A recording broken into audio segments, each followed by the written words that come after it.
the trend is sideways to starting to turn bullish, like I mentioned, that 10-period moving average. But we do see the fear and greed going back up. The market's telling us that they're getting more greedy on Palantir.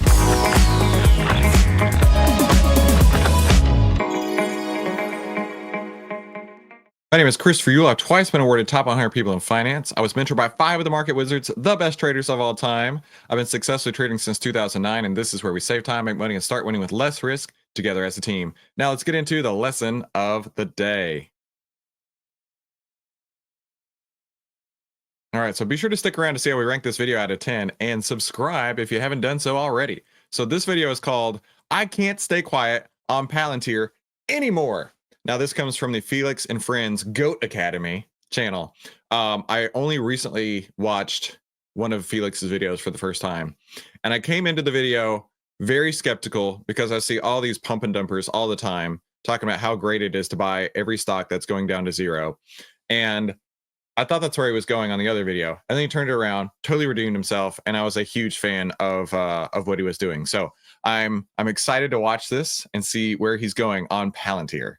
Biggest stock market rally in a generation will take Palantir to multiples we haven't seen yet, in my humble opinion. And I want to walk you through here, not just the Trump thing, because we've been talking about that in other videos, but a very specific investment that Palantir is making in a company that ties together all the pieces that will make Palantir into one of the best performing stocks, not just last year, but in my humble opinion, also in 2025.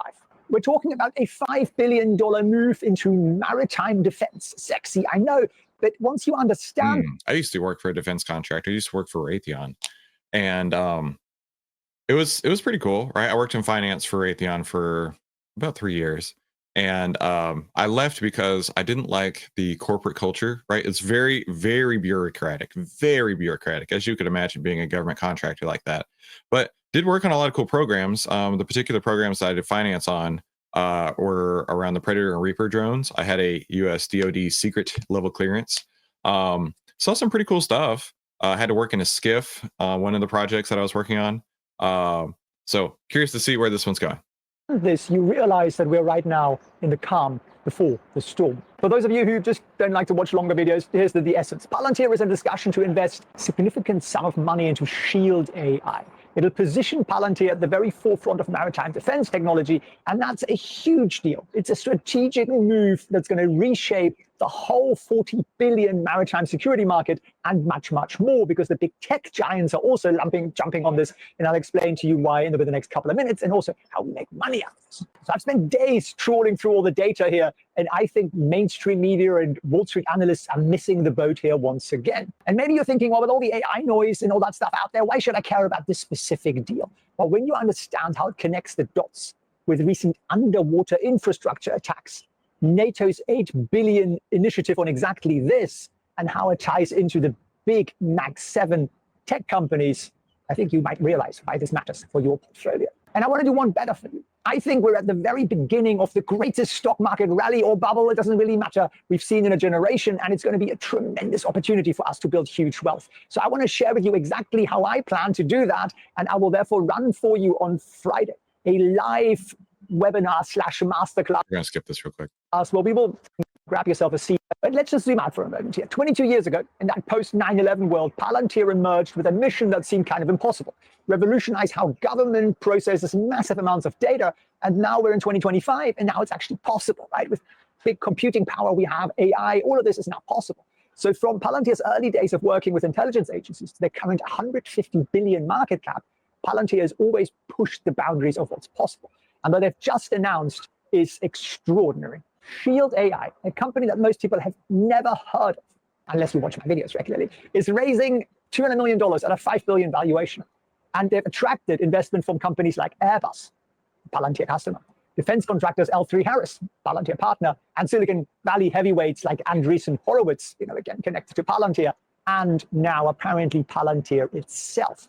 Because you see, there's a silent war happening right beneath the ocean's surface. It's not just critical infrastructure, it's the very backbone of how we live, right? I'm here on a beach, I'm uploading this over the internet, and guess what? 95% of internet traffic runs through underwater cables. So that's why I was watching a video just yesterday. I go down YouTube rabbit holes. I'm sure you do the same. And it was talking about sperm whales and like how they are like monsters of the sea. They have these giant teeth, and just really interesting video. But it also talked about how sperm whales actually get tangled in those cables, those specific cables that he's talking about right there. Sperm whales get caught up in there, like on a semi-frequent basis. Why NATO is coming up with these new initiatives, Nordic Warden and Baltic Sentry, as ships apparently accidentally are dredging up these cables, and they just happen to be Russian ships most of the time. Complete coincidence, I'm sure. So Palantir is positioning themselves at the intersection of AI, national security, and what big data needs. Because guess who? So let's take a minute. Let's go look at the Palantir stock real quick. So Palantir has been pretty beat up. Let me remove my notes on this. Palantir has been pretty beat up. It's down from its highs 25%, but it's recovered a lot of that. Up 13% in the span of 4 days. So it's almost half of the decline has been made up here. Now, it's still currently in a sideways trend, right? And so let's break this down using the outlier trend template. You've got the 10-period moving average under the 20-period moving average, which is bearish. And then you've got price over the 50-period moving average, which is bullish, right? Now, it looks to me like a sideways trend right here that might be starting to turn more bullish. And if you're wanting to look, if you only had one moving average on your chart to tell you, hey, which way is the short-term trend going? It's not all of these. It's just the 10 EMA. The 10 EMA is, I'll show you my cheat sheet real quick. So I got this from one of my mentors, Steve Burns. The 10 EMA is the indicator of the short-term trend. So if it breaks through the 10 EMA going up, let me hide this here. If it breaks through the 10 EMA going up, the short-term trend is up, right? And you can look right here. When it's on the top side of the 10 EMA, that's a beautiful trend, right? When it starts to close under the 10 EMA, as you can see right here, this is a first close under, and that was a really big red flag. So when I look to trade, if it stays above that 10 EMA, I'm golden. Once it starts closing under that 10 EMA, I immediately close the trade. I'm not looking to see if it's going to come back. I'm getting very defensive. I'm a risk-first trader, and I think it's probably a good idea that you are as well, because by getting out here, of course, I missed out on this 16% move right there, right? But I also missed out on the 11% down move that immediately happened. So consider a close under the 10 EMA or on above the 10 EMA as a warning sign, right? Like the short-term trend has changed. Now, by stacking all three of these together, the 10, the 20, and the 50, that's your short-term, your intermediate term, and your longer term, right? Of course, you can throw longer-term moving averages on here, but when you stack all three of those together, that shows you the real direction of the trend. Now, I've seen a lot of comments saying, I'm a longer-term trader, I'm a long-term holder, right? I'm a long-term investor in the stock, right? Here's super simple, right? If you're a longer term investor, use a longer term moving average. Okay. I like stacking all three of those together, but if you just use the 50 EMA, right? If you're a long term investor and you only use the 50 period EMA only, you would have gone from August of 2024 without it even coming close to it, from August to here, 179% gain. 109 days, 5 months, 6 days of trading, you wouldn't have to touch it, right? So I see your comments about being a longer term holder. If you're a longer term holder, use a longer term moving average, and then you don't have to stress on it, right? Just sit there. If it closes under, that's okay. If it closes under, no big deal. Just get out, because you can always get right back in. Here's a great example, right? I close under right here, close under, and you know what? It went up $2. Yeah, you missed $2 of that, but then you got right back in on your longer term moving average that you were choosing. Okay. That's not the style, the way that I trade, but if you are a longer term investor, maybe just use the 50 period, or you can combine all three and see a little bit more detail in what's going on with the market. Is building the biggest underwater new cable network out there. Meta. Yeah, they're going to invest billions of dollars laying their own cables because they know how crucial it is. Well, do you think they're going to pay somebody to protect it? Yeah, I think so. And in the past 18 months, we've seen a 300% increase in suspicious activities around these underwater assets, from them being tapped to them being destroyed. Probably had sharks with laser beams on their heads. And it's pretty difficult to monitor. The ocean is a very, very large place. Ships can literally ghost their location. They can fake GPS signals. And these are massive vessels, right? You don't know what they're carrying. You don't know what they've got. All they got to do is basically drag their anchor over the right spot, maybe a couple of times, and there we go. So imagine trying to monitor tens of thousands of ships, submarines, and underwater vessels simultaneously. So last year, we went on a Boy Scout campout to the USS Lexington, which is a aircraft carrier permanently stationed in Corpus Christi, Texas. And the USS Lexington, for decades was out patrolling the oceans like this, right? And their anchor and their each link in the chain, I should say, each link in the chain was bigger than me. Each one link in the chain was, probably more than 6 feet long, probably thousands of pounds each. And yeah, I mean, you throw that anchor all the way at the bottom, it's going to tear up anything in its way. So it wouldn't surprise me at all to see if that's the way that warfare is going to be done over the next who knows how many years. Just dropping anchors, tearing up internet lines, right? I could totally see that, couldn't you? I do want to take a look at Palantir's Fear and Greed, though. So inside of OVTLYR, actually, let me preface this and say, remember when old Uncle Warren used to say, be fearful when others are greedy and greedy when others are fearful? What I wanted to check out was if we zoom in on OVTLYR's data here and look at this section here. This is our behavioral heat map. This shows how fearful or how greedy investors are. Now, we only recently added Palantir, so we don't have that much data on all of our signals here. But I did see that we have bottomed out on the fear of Palantir, and it's starting to move back toward the greed. That fear rating got down to 19, and then it went back up after that point. We go from 0 to 50 in greed and 0 to 50 in fear. And what you can see over here that keeps bouncing around is whenever I move my cursor, this chart updates over here, and it tells you how many stocks in this sector, because this is in the tech sector. This is not specifically like its own defense sector or whatever. It's inside the tech sector. And you can see it's about split 50-50 between stocks that are fearful or greedy. So the sector as a whole is pretty neutral, whereas Palantir is starting to get a lot less fearful and starting to move towards greed, which is what I want to see. This is a big metric for whenever I look to trade, is how fearful or how greedy are investors, and how is that changing? Are they getting more greedy, or are they getting more fearful, or if we hit a topping point on either one of those? So Palantir, from the chart perspective, is conservatively bullish, but really sideways. It's not changed since December 5th. I mean, price is literally the same place as it was 29 trading days ago. And we do see the fear and greed moving from a bottom. Oh, no, that's the S&P 500. This is Palantir. My bad. We do see a bottom right here moving back up. Yeah. I mean, the same thing holds true. The S&P 500 has hit that bottom and it's going back up as well. Yeah. Technology. Yeah. I was looking on the wrong thing for a second. But let's look at the analyst ratings real quick. See if anything's changed. January 6th, so about 2 weeks or so ago, we went from underweight. Underweight is not bullish. Underweight is bearish, right? We want to be under our average here. Price target of 60. Current price is 73, so that's pretty bearish. Pretty bearish sentiment right there. Any news for Palantir? Let's see. Positive, positive, positive, neutral. Positive, neutral, positive. Positive, positive. So a lot of positive sentiment in the news, even though we have a bearish downgrade. Let's see, were there any others? Neutral, 60, 70, 80 from buy to hold. So not a lot of analyst ratings that are super bullish.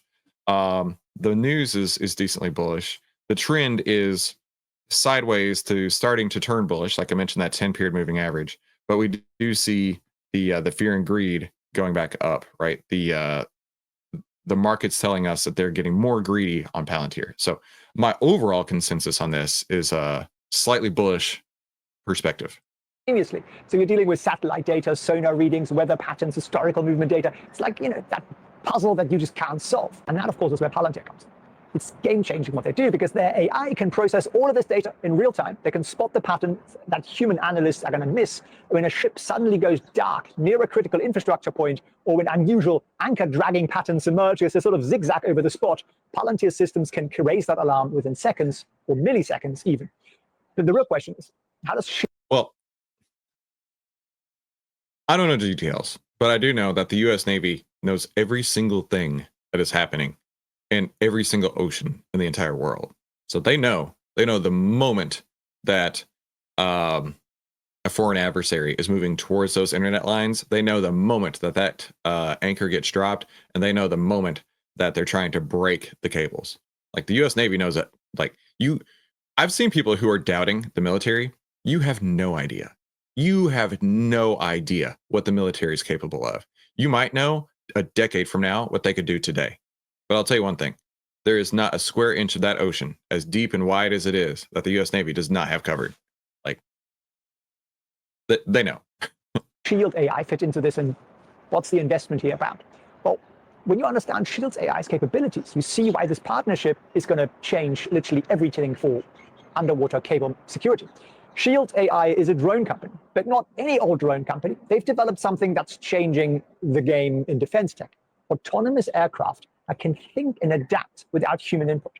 And the AI-driven software essentially gives these drones a brain of their own.